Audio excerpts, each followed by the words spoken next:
Hi, my name is Noah T.Y., and you're tuned in to another episode of Young Black Equestrians.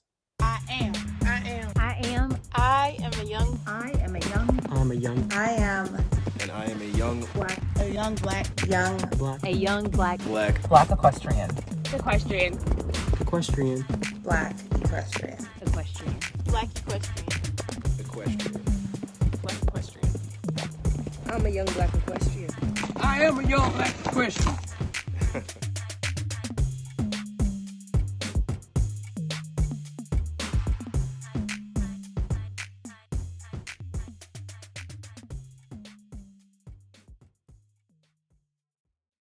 Hey, everybody, and welcome back to another episode of Young Black Equestrians with your hosts, Abriana Johnson and Caitlin Gooch. Today, we have a special guest, Noah T.Y. of Steady Horse, and I'm so excited to get him on the podcast today because there are so many questions that we have. So welcome to the show, Noah. Well, thank you. I'm so glad to be here. Nice to meet y'all. Nice to meet you too. So briefly, for people who do not know who you are, tell us about yourself, where you're located, and what you do. Sure, yeah. So I'm in the great state of Texas and been here for about 17 years. I'm originally from the East Coast, but a lot of my family kind of migrated this way. And I'm from a huge family, like a really gigantic family. I'm one of 10 brothers and sisters.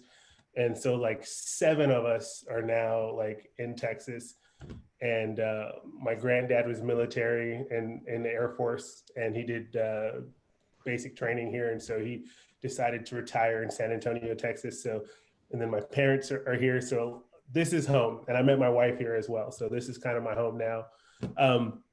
But what I do is I coach people especially people that have issues with confidence or fear with their horses.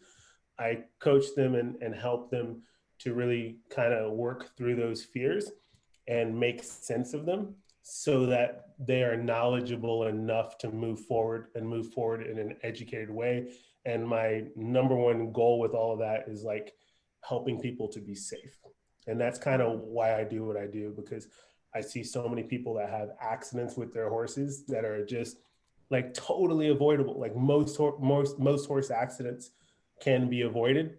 Mm-hmm. And so that's kind of the space that I occupy, like helping people to be as safe as they possibly can with their horse. And so it doesn't matter whether it's, a brand new beginner. I have a riding academy where we teach really young kids, or whether it's one of my students who has competed internationally or at the highest levels, Olympic levels. Doesn't matter. Everybody wants to ultimately be as safe as possible while we are enjoying these gifts that God has given to us. Mm-hmm. Love it. Safety is number one. Yes. I was like, that's right up Caitlin's alley. So how did you get into horses in the first place? I know you said that, your family's in Texas now, but how did you guys get into horses? Or are you the only one in your family into horses? So I have a sister that's really into horses, and my mom is really into horses as well. And so I got my passion from my mom. I started riding when I was 7. At that time, we were living in New Jersey, and my mom went to this equestrian center, and again, like one of 10, right? So she was like, "Hey, will you make me a deal for all 10 of my kids? What can we do here?" Right. So she made it happen. Right. And so she made a deal with them, and we were able to take our lessons once a week. And that kind of is what cracked open the door. And then from there on, particularly like my sister and myself, just horse crazy. Every opportunity we got, we wanted to be with a horse, to smell a horse, to work in a barn, whatever we could do. And it just kind of escalated from there. And then my parents, when we were still young, they ended up getting a farm and having all kinds of animals and stuff. And so it just kind of perpetuated from there. But yeah, I was 7 years old when I got on my first horse, and like for a lesson by myself, other than like pony rides at like a fair or something. Mm-hmm. And everybody always, oh man, you got great balance, you're so good with them. But I never had any fear. I was one of those kids who was just fearless. And it's interesting though, I got thrown from like really high dollar lesson horses when I was 7 years old. I got thrown twice. And hindsight's 2020, but like becoming an adult, I looked back at that and I'm like, whoa, like, there's no way I would put any of like the kids in like, there's no way they're climbing on a horse where something like that would happen. Right. But I learned something back then. I was fine. When you're young, you bounce. You shake it off, and you suck it up, and you go on, right? And that was the thing. You get back on your horse, type thing. Mm-hmm. But I learned something. I learned a bad habit back then. That falling, that getting hurt, that was just a part, right, of horseback riding. Like that was a part of being an equestrian. And my views over the years kind of shifted where I'm like, no, that should not be the norm. That shouldn't be the expectation. Mm-hmm. Yeah, I agree with that. Yeah.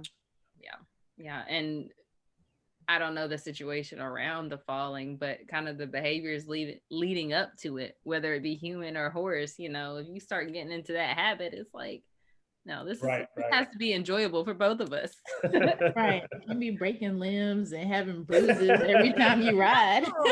Right. Nobody has time for that. Nobody has time for that. So what is one of the biggest challenges you faced with horses, and what did you learn from that? So I would say the biggest challenge for me was learning how to be safe.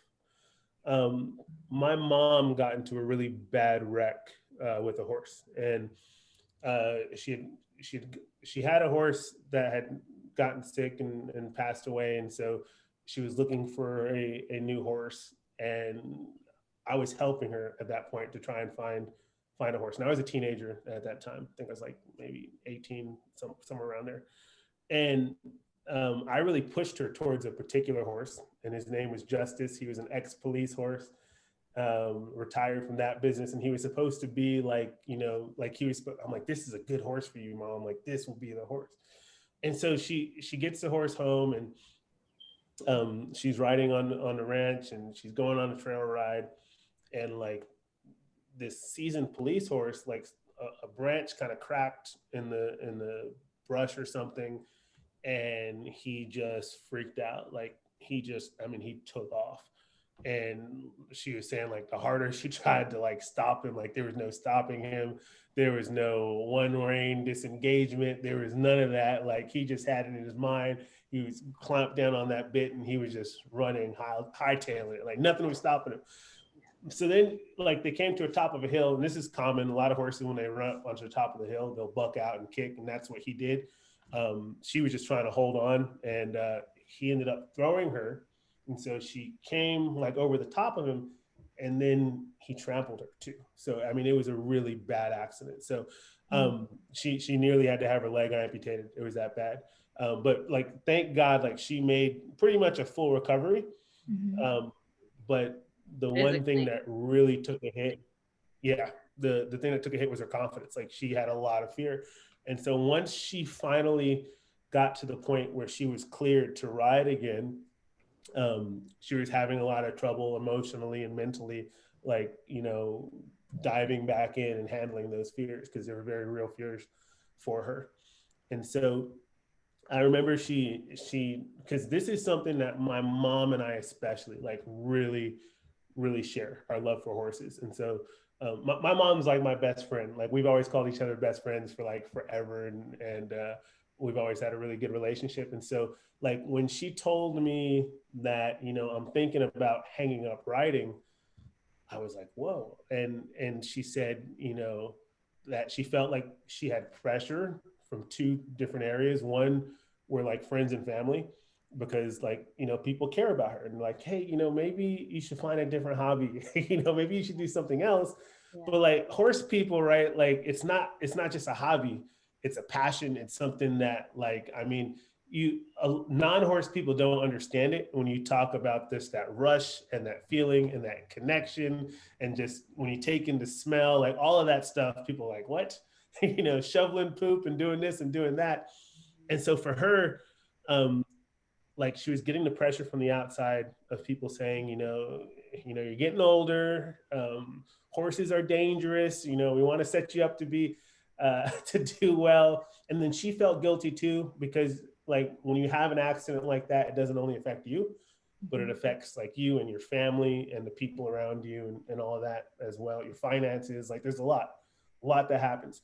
So, but then she said she also was getting like this internal pressure from her, right? Where she felt that because she was now older, that this was kind of like the nail in the coffin, like that she should not have been riding in the first place, because she felt like her balance wasn't as good as it used to be. Her reaction time wasn't as quick as she used to be. And she wasn't as strong as she used to be. So she's like, maybe this is the best route to go. So when she told me that she was wanting to hang it all up and walk away, from ever riding again, that was, I would say that crushed me. But that was one of my biggest challenges, because I'm like, there's got to be a better way, right? There's got to be a way to approach things where it's not, rough and tough and having to be super strong and yank on horses and all that kind of rough and tough stuff. Like there's got to be a way where you can continue to do what you enjoy and love without having to put yourself in harm's way.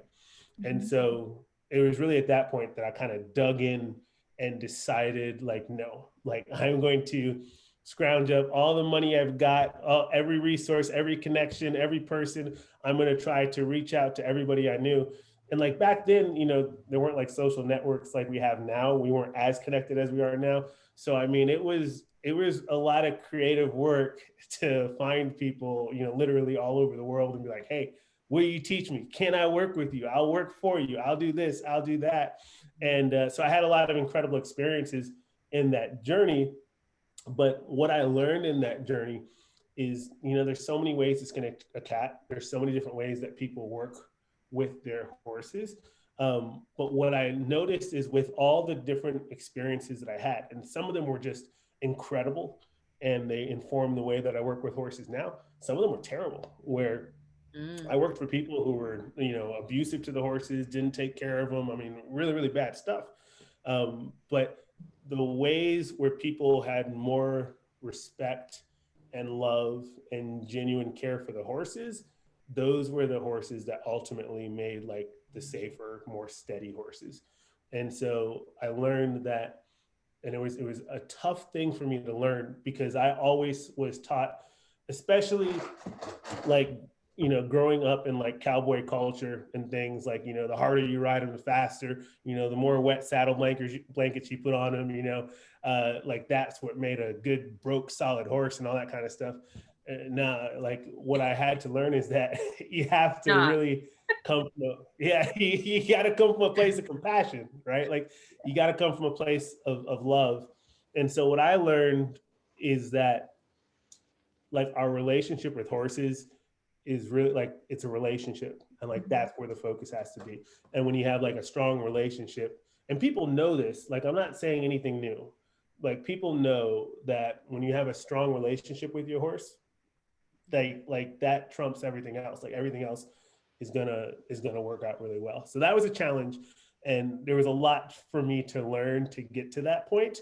But I'm glad that I did, because it gave me more clarity about the process and things that we are missing in horsemanship today that, really, I think people take for granted, but are so important.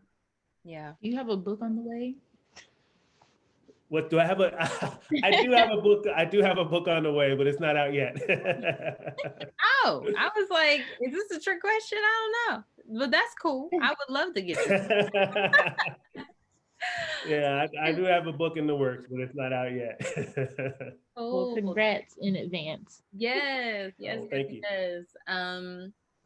Something that you said about, working with the people that didn't take care of their horses really stood out to me, because I feel like sometimes we have to put ourselves in situations and, gain these experiences to know what we don't want to do.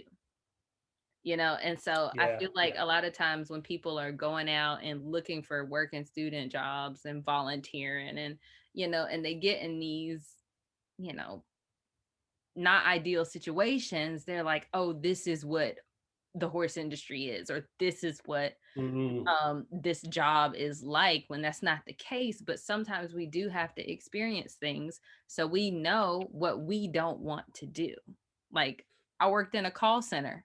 I know I don't want to do that ever again in my life, but it was sure, yeah. good experience for learning how to communicate problems. But that stood out to me because I feel like a lot of times, now that we're, having open conversations about being a person of color in a barn environment, it's Sure. like, okay, yeah, some jobs are going to suck, and you take that and say, okay, this is not anything that I will ever duplicate, kind of thing. Mhm. Yeah, yeah, and like, I mean, you're so on point with that, right? Because I feel like the tendency is when there is conflict, right? Like when you're in a situation that's uncomfortable, or when you're in an environment that's less than ideal, like you said, like it's like and this is how I was 100%. Like when I was in that situation, I was like, at one point, and this person I was working with, like that I'm thinking of, like this was a notable person in the horse world. Like you would know this person's name if I mentioned their name. And so at one point I was like, I want this experience, but on the other point, I'm like in this little self-righteous, but like everybody's where they're at, right? And I like what you said, you take the experiences, and sometimes it's learning what you don't want to do or what not to do. And learning how to, like, also in an environment like that, like how to break through and still be your most genuine self as well. Yeah. So I mean, needless to say, that relationship didn't last for very, very long, but it was an incredible, valuable time in my life because it taught me a lot. And sometimes some of the best lessons aren't in the ideal circumstances that we would hope for, right? Right. Mhm. Right.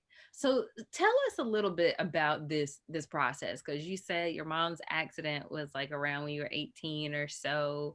Did you, like, prior to then, like, say I want to be a horse trainer? Like, what did you want to be when you were growing up? Like, did you go to school? Like, how do you end Right, up yeah. being Mr. Steady Horse today?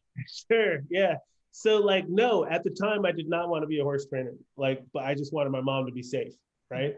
Mm-hmm. And so it's funny because like what I thought that would look like, 18-year-old me was like, oh, I'll just learn how to ride better and break these horses and, get them to mind and, so, but it looked nothing like that. You started pulling at threads and there was so much more to it. So at that time, I ended up putting myself through college, like training horses. Like that's how I paid for my tuition. That's what I mean. And so like I would literally train horses in the morning. There were some facilities and barns where I worked at where they had like, indoor arenas and lights and stuff like that. And I loved those facilities. So I could train like at 1 o'clock in the morning, 2 o'clock in the morning. But like I spent as much time on the horse's back as I possibly could.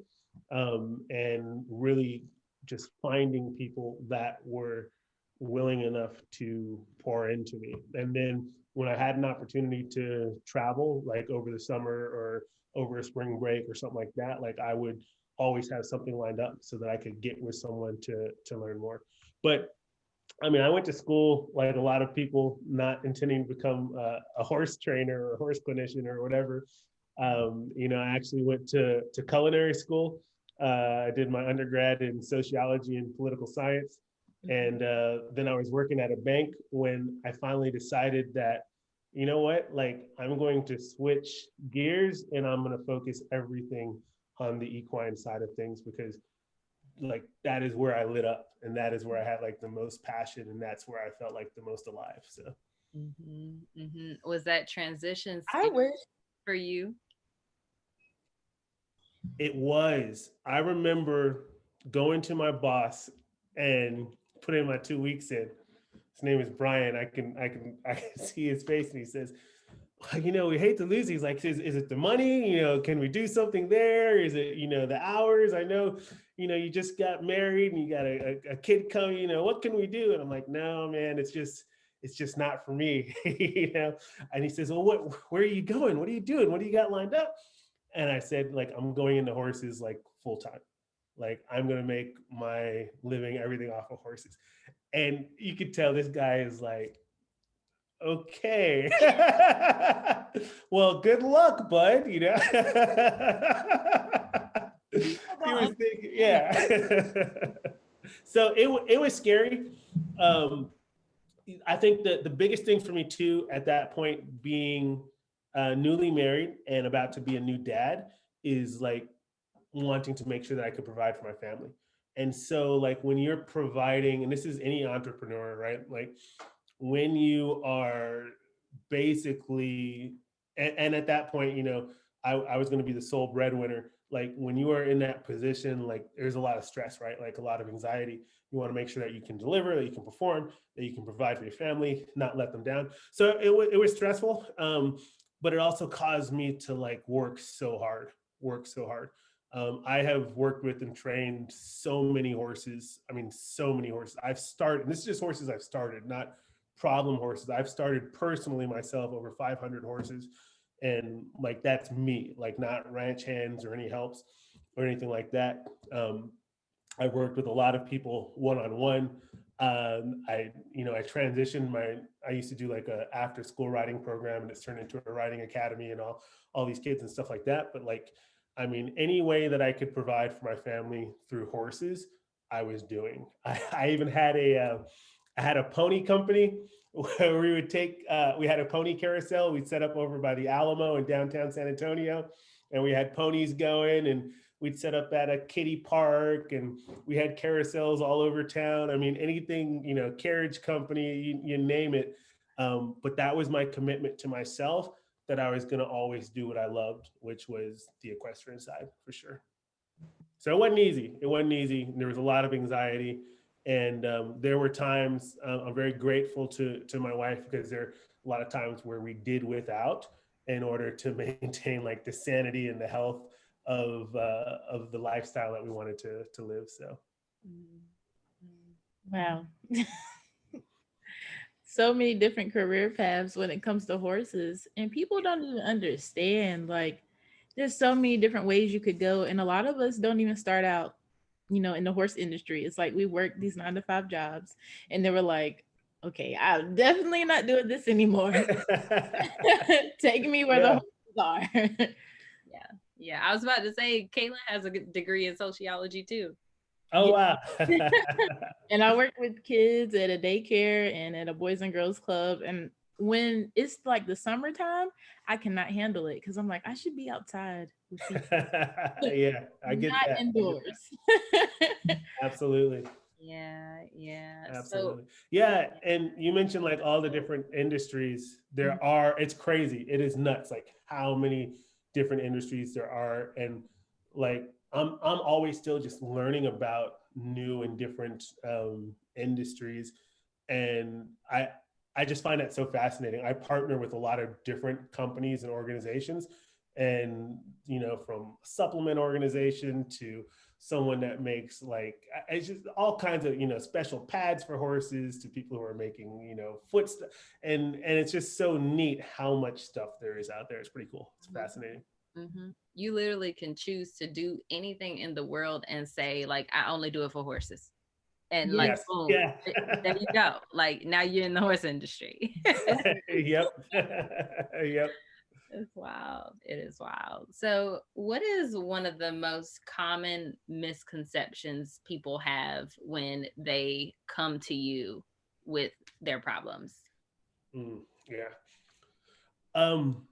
I think I'd say probably generally most people always think there's something that they need to change about their horse. They need to train their horse better, do this better, do that better, for their, have their horse perform better. When really it's really about us, right? It's so funny. Now, let me just be clear. I have no like degree in psychology or anything like that. But I always feel like when I'm working with people and their horses, like I feel a little bit like a shrink, right? I don't know. I don't think you're supposed to say shrink. I don't know. What do you call a shrink?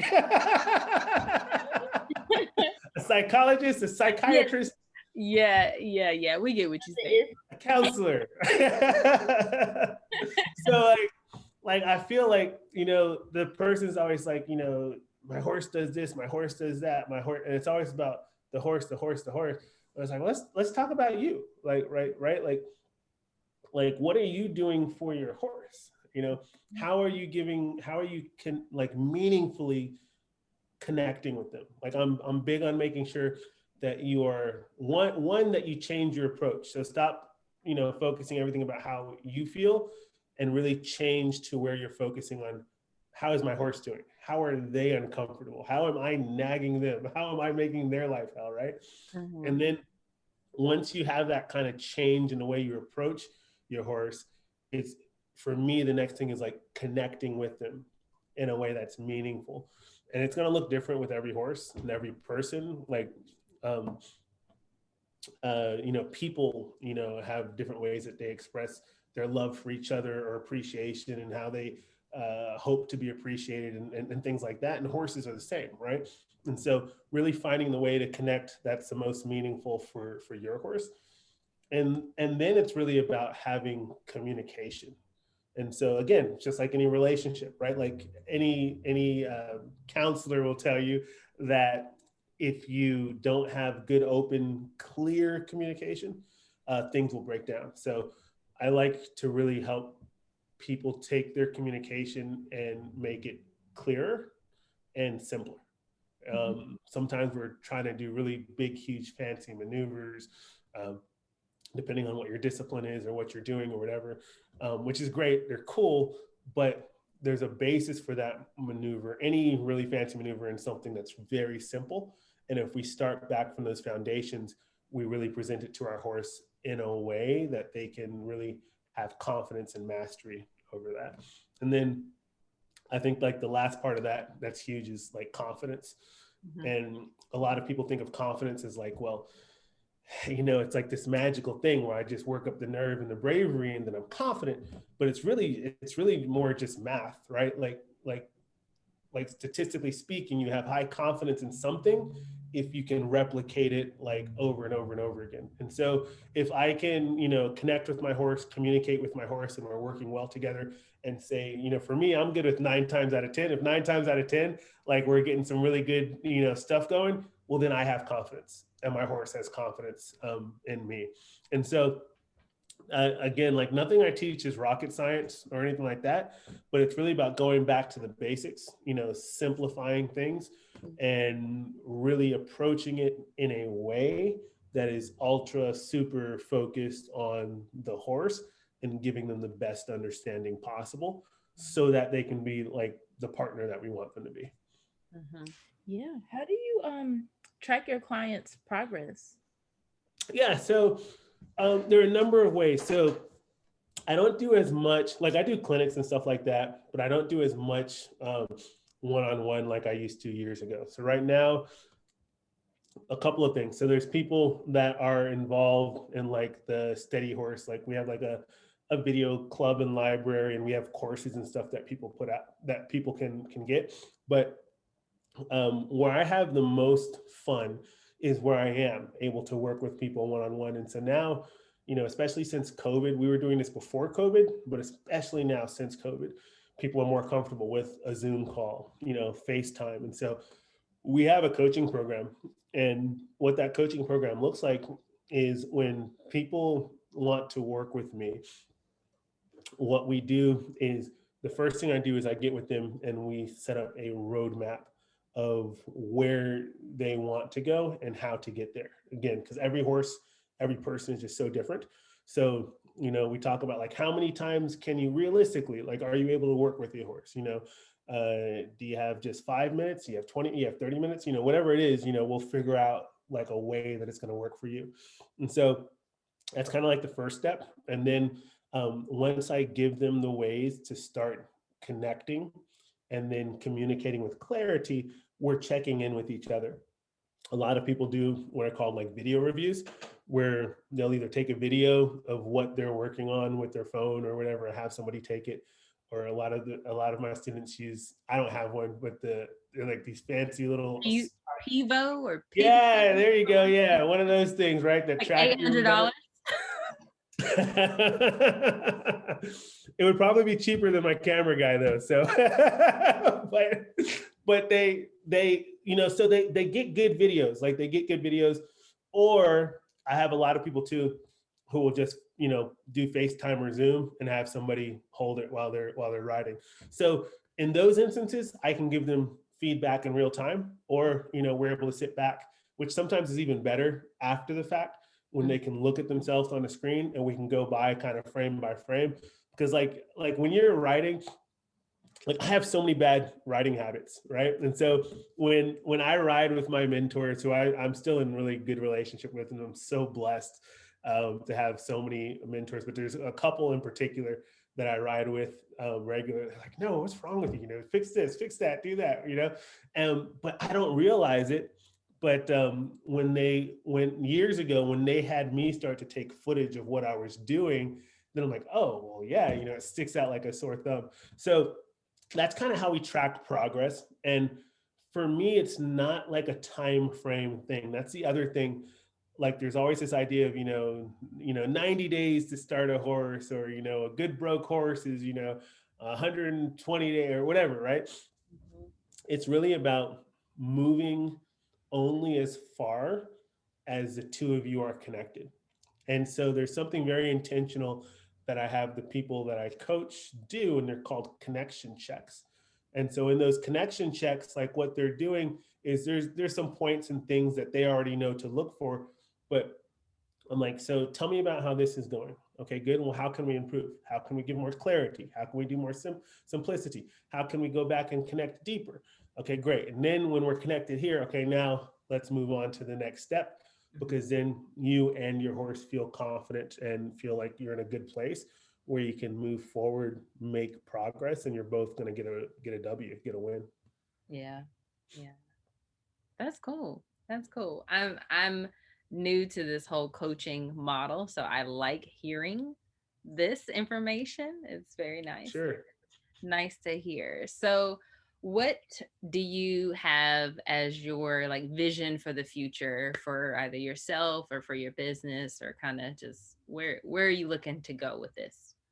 Yeah. So, I mean, right now, I guess the surface level stuff is like the coaching, the courses, the training and connecting with people, and really friends and clients in a way that will help them to build a deeper and better relationship with their horse.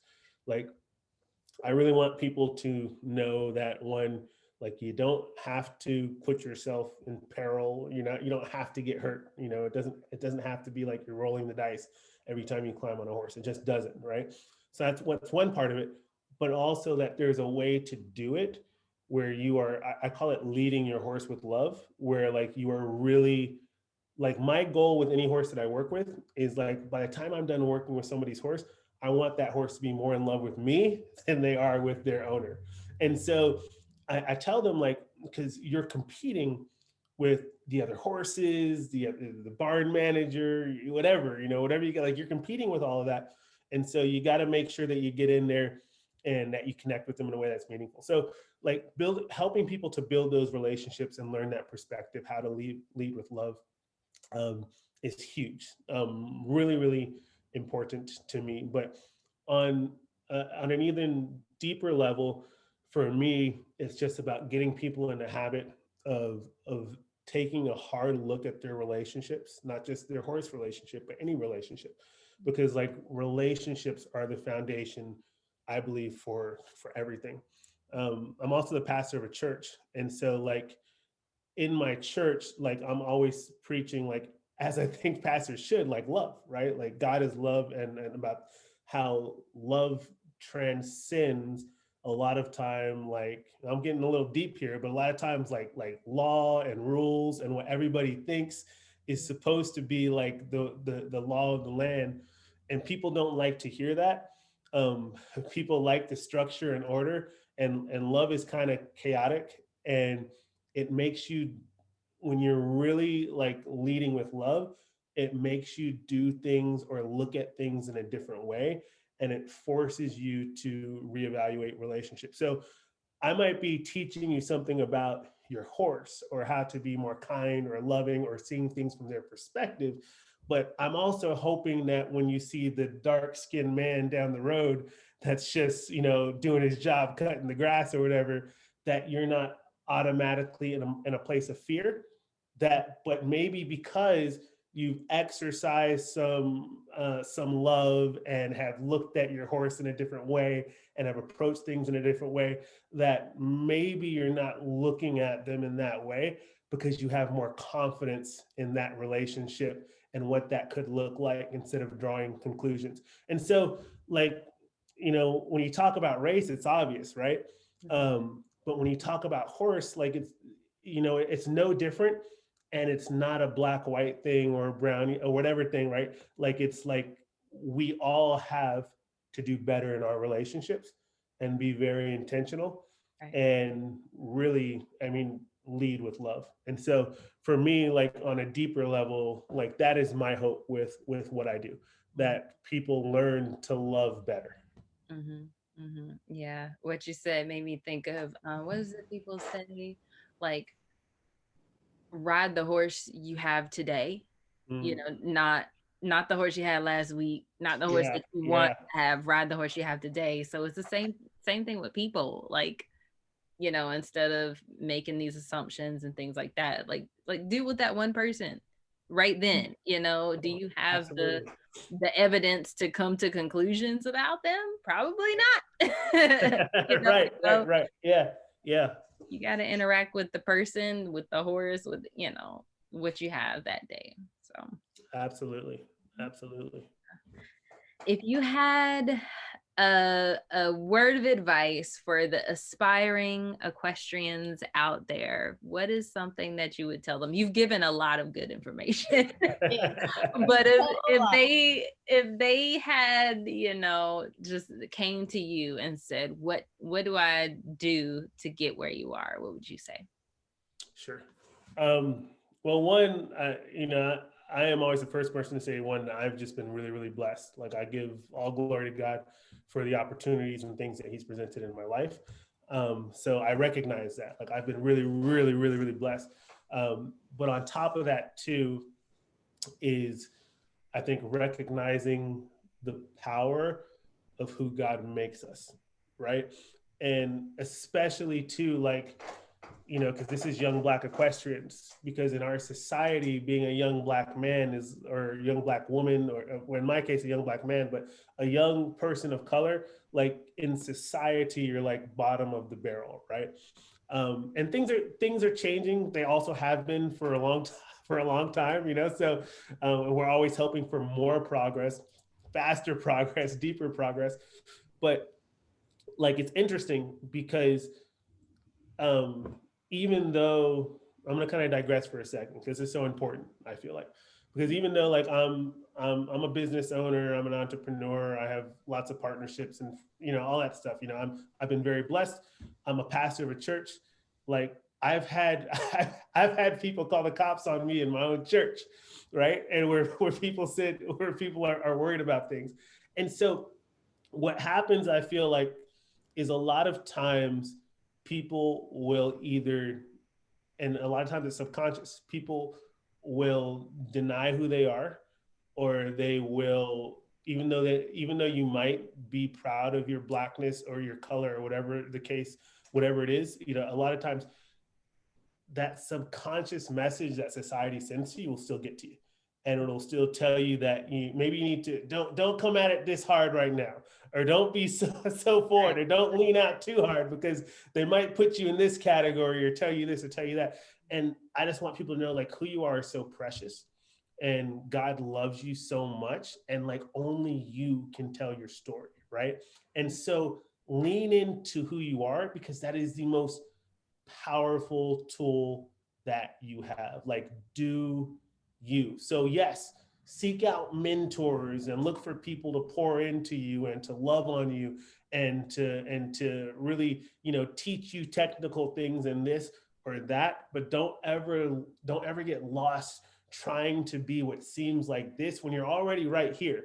Like who you are is just so powerful. Like just integrate what you have and use it and grow and get stronger, but value this because nobody else has that on you. Preach, Pastor. Absolutely. That's hilarious. Because that's like the only time that's actually worked.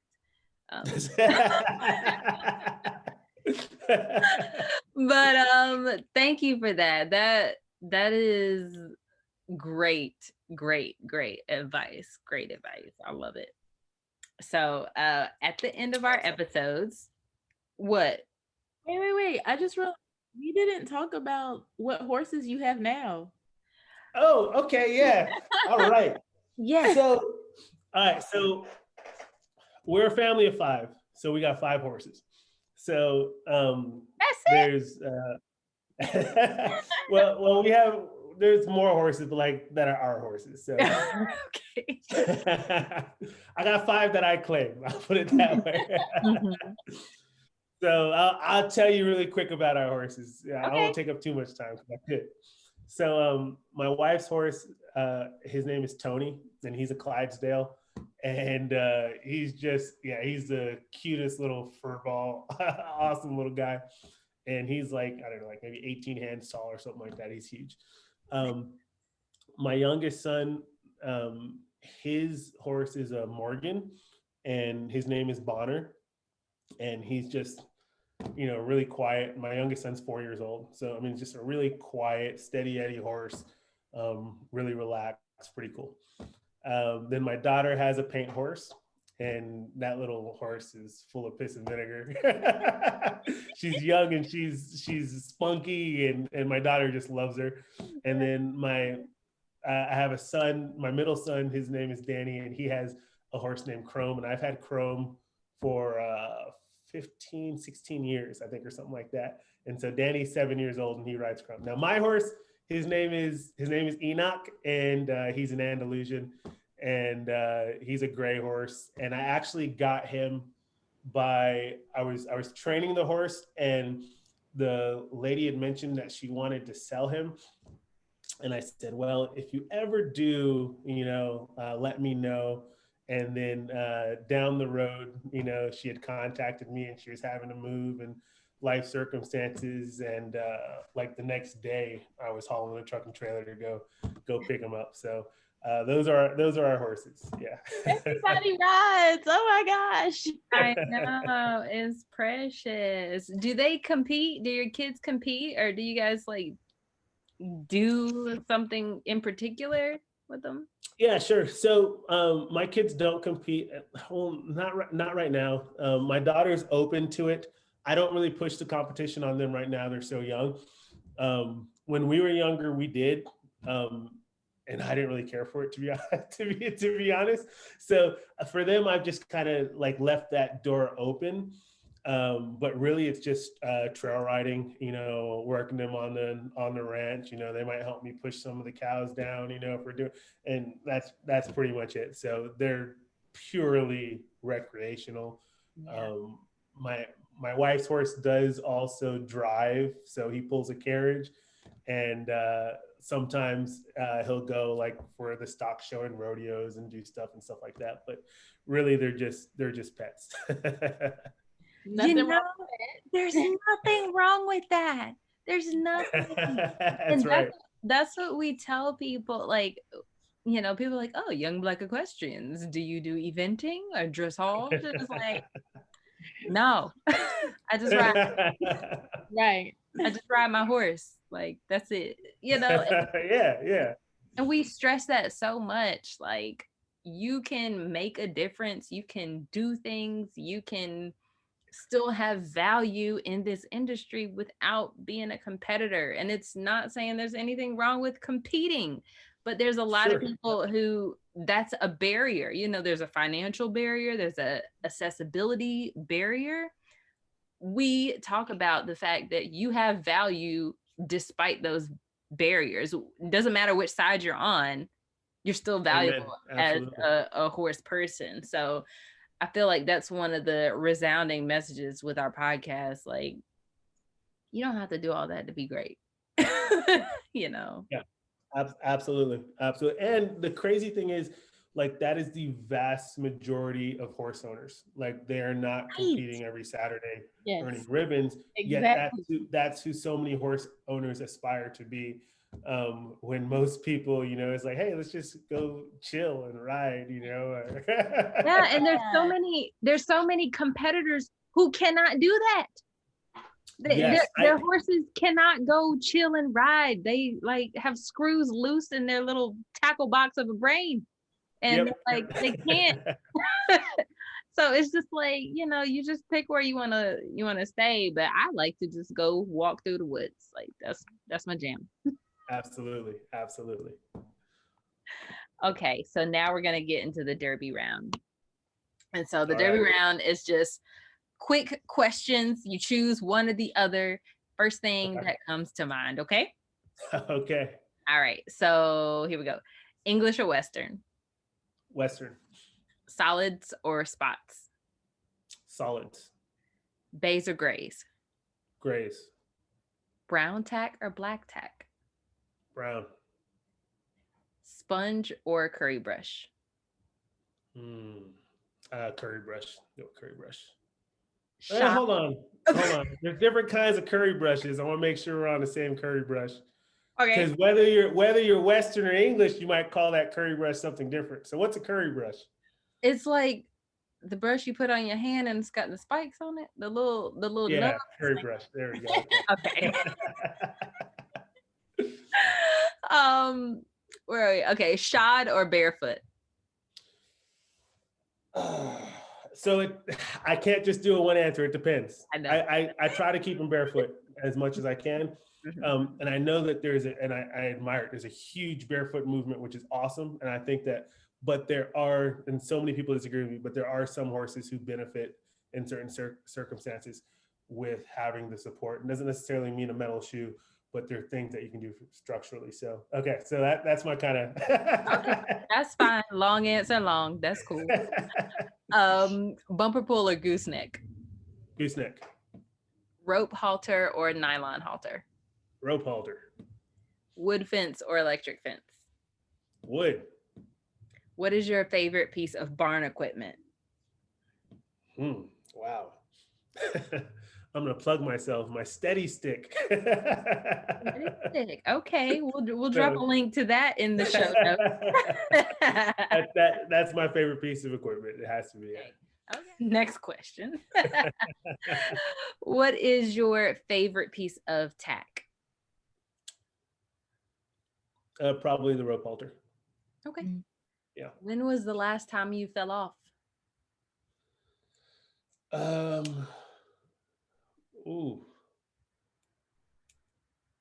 Last time I fell off a horse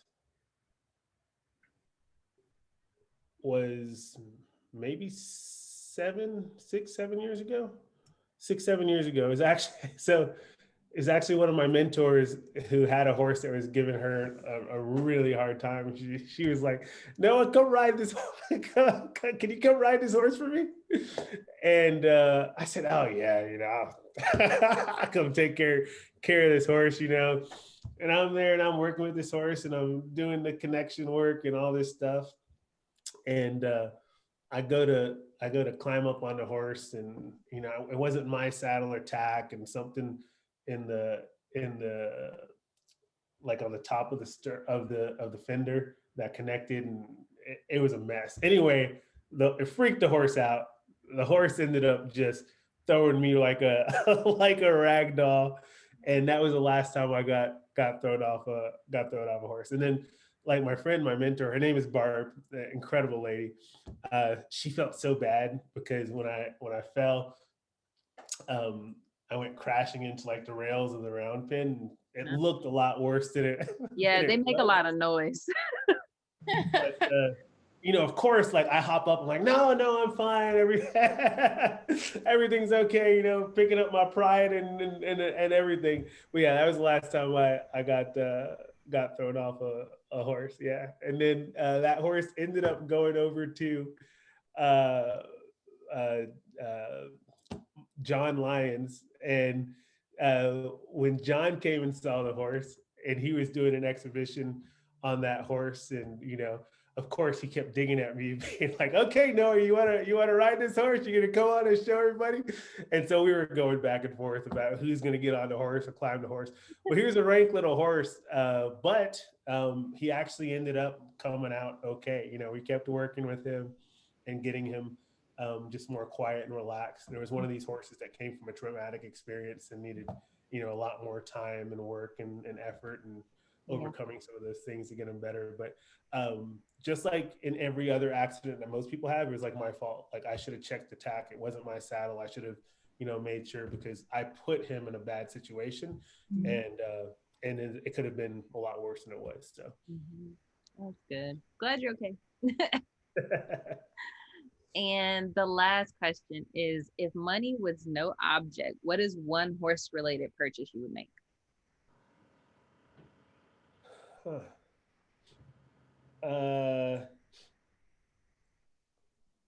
don't know. Maybe I got everything I need. What's left? I don't know. Okay, so I like to look at I forget what there's a real estate site that's really popular that you can look up everything on. I forget what it's called. Zillow. Look at Zillow. And I saw this one ranch, and it was like, it's like in like nowhere, Texas, and it's something ridiculous, like 15,000 acres or something like that. And it had like an airstrip and a helicopter pad and 2-story barn. So yeah, that would be it. That's a horse. I'd buy that and then figure out the taxes later, I guess. Texas is huge. It is. Like, I didn't even know that like you could have like 15,000 acres. Like it was ridiculous. Yes. I know someone who's like, yeah, I just got 4,000 acres, and I'm like in one spot, like one circle. Right. One. He's like, yeah, it's just, just one property. They don't do that around here. They don't do that around here. There's not enough left. Sure. But yeah, well, thank you so much for coming on y'all. our show. This was great. Well, I'm just so glad that you guys had me. I'm super I've had a chance to listen to a couple of y'all's podcasts, and man, y'all do an incredible job, and you have some really cool guests on there. So I'm excited because I have a lot of good driving listening to do. So it's cool being able to connect within our community with other people by hearing their stories, and you guys do a good job at bringing those stories out. So thank you all for having me. Thank you so much. I really appreciate it. Thank you for tuning in to another episode of Young Black Equestrians. Head over to our Facebook or Instagram pages and let us know what you thought about that episode. Leave us a review on Apple Podcasts and have the opportunity to be featured in our next episode.